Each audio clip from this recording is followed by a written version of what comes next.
So let us look at a very simple assembly program where we want to evaluate the following expression.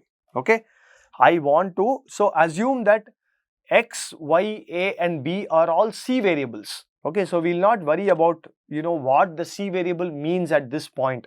In fact, that's the reason why I chose the x86 as the starting point for our discussion and not a risk processor. Okay, so let us look at this. I want to say EAX equals x plus y plus a minus b, right? So this is what I want. So let's assume that x, y, a and b are all c variables. So and all of them are integers.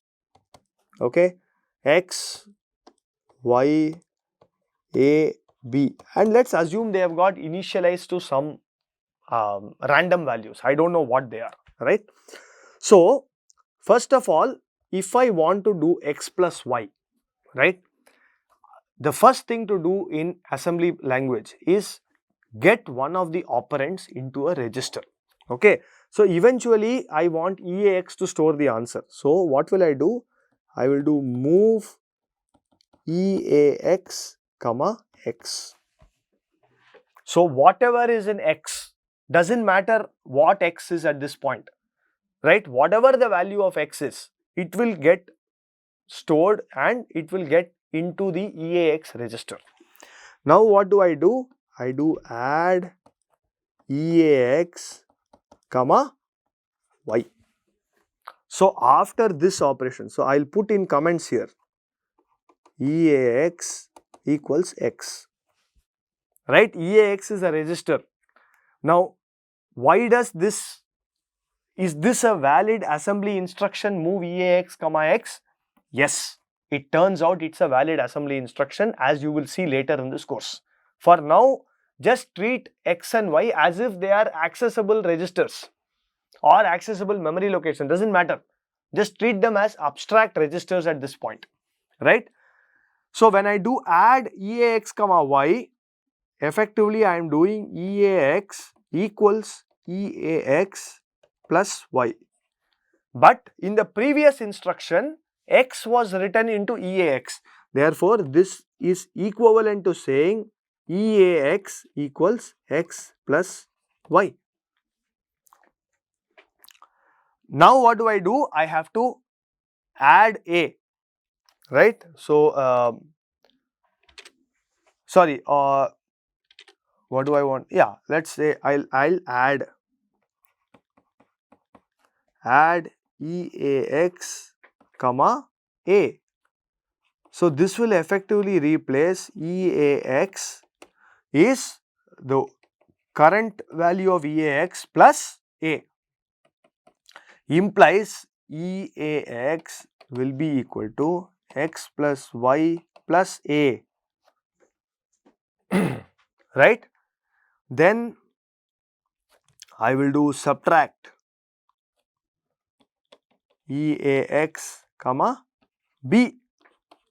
This is nothing but EAX equals EAX minus b, which is equivalent to saying EAX now has x plus y plus a minus b. So this is how a typical assembly program will look. So in general, before you do anything with a remember, the only key point is that any ALU operation, look at this, one of them has to be a register. That's all you have to keep in mind, and therefore some data transfer will have to be done into the register before you can start your ALU operations. Okay, just keep this in mind. So if you look at this example here, I have said I want EAX is equal to x into y plus a minus b. Okay, so what we are going to do here is actually the multiply operation is a little bit funny, because unlike addition, subtraction and all, multiplication assumes implicitly that EAX is one of the operands. Okay, again these are very specific to the processor. It can vary from processor to processor, but in x86 the multiplication and division implicitly assumes that the one of the operands is EAX itself.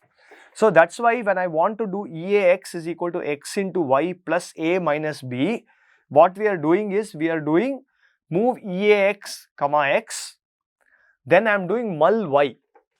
Okay, so we are doing what I want here is EAX equals x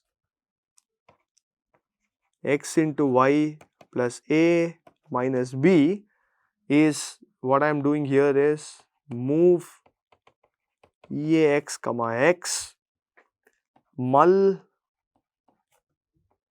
y. Okay, so this one as usual is initializing EAX with x. It's a data transfer so that I can start doing some ALU operations. This is EAX equals EAX into y. Okay, EAX, so mul y means it is actually like mul EAX comma y. It's equivalent to that. EAX is already one of the operands. So this is nothing but EAX equals x into y. Okay, and therefore next when I want to do that, I just do exactly the same operation as we did earlier. EAX comma a, this implies EAX equals EAX minus a, that implies EAX equals x into y, because EAX already had x into y earlier, minus a. Sorry, not sub, I have to say add. Yeah, and then sub EAX comma b. This is EAX equals EAX minus b, which implies EAX equals x into y plus a minus b. Now here you must remember and be very careful that when you did x into y, it could result in a 64-bit answer, and when this multiplication happened, mul y, it's not just EAX will become EAX into y, EDX will actually get the higher bits. Depending on whether it is signed, unsigned and all that, your multiplication. So this is I think mul is a signed multiplication, high mul is unsigned multiplication, right? So you will basically get the EDX, if the EAX is able to capture the result of multiplication in 32 bits, then, and it's a positive number. Okay, see for example, if x is equal to 2 and y equal to 3, okay, then 2 into 3 is just 6. There's no big deal in this. This is easily captured even by a 32-bit number, right? So EAX will have the answer of many zeros and then 110, last 3 bits, right? And therefore, so if you look at here, when I do the first 2 instructions, move EAX comma x and mul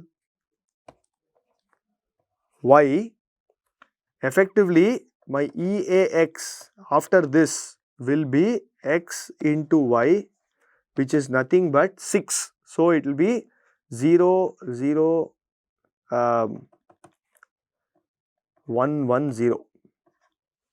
Okay, all these will be zeros and then 6. This is how the answer will be, and EDX will be all zeros. The binary 32 zeros will be there. Now, if you did a much larger number, then EDX could store the higher 32 bits of that multiplication result. Keep that in mind. Though in this course, our focus is not to worry about that nitty-gritty. We are not going to go into such details. We'll assume that all answers are capturable in 32 bits and we'll just move on with that. Okay. Now, if I want EBX to store X, XOR Y or A and B, then you have to do this a little bit intelligently, because now I want EBX to be X, XOR Y ampersand A or B. So this one you have to be careful because there are brackets that we are dealing with. Okay, we want to do X XOR Y first. So I will say move EAX or EBX comma X. Okay, then I will say XOR EBX comma Y. Right, so this is like saying EBX equals X. This is like saying EBX equals EBX XOR Y, which is effectively like saying EBX is equal to X XOR Y. Okay. Now what do you do? I want to do ampersand of A or B. So now I will move into, let's say, ECX comma A, because I want to do A or B first and then ampersand that with the answer. So move ECX comma A, then I will do OR ECX comma B. So this is like ECX equal to A. This is like ECX equal to ECX or B, which is nothing but ECX equals A or B. And then finally, this A or B is in ECX, X XOR Y is in EBX, and therefore I will say and bitwise and of EBX comma ECX. Right? Exactly. So if I want to do this, then this is exactly what I have to do, and therefore unlike the previous example where I could just start with EAX and keep accumulating the answer into EAX, because of the brackets I had to operate on two different registers first and then do the final operation on that. Okay, so that is what is shown here. Here I have just inverted, I have just exchanged the OR and AND. I have done ampersand in the bracket and then OR in this thing. So that's why you see you start with move EBX comma X, right? The 1, 2, 3, the fifth instruction, move EBX comma X, then XOR EBX comma Y, then I move into ECX, I move the value of A, then ampersand with with B, then I do an OR of EBX and ECX, the answer will remain in EBX. Okay, so that's how that whole thing works here.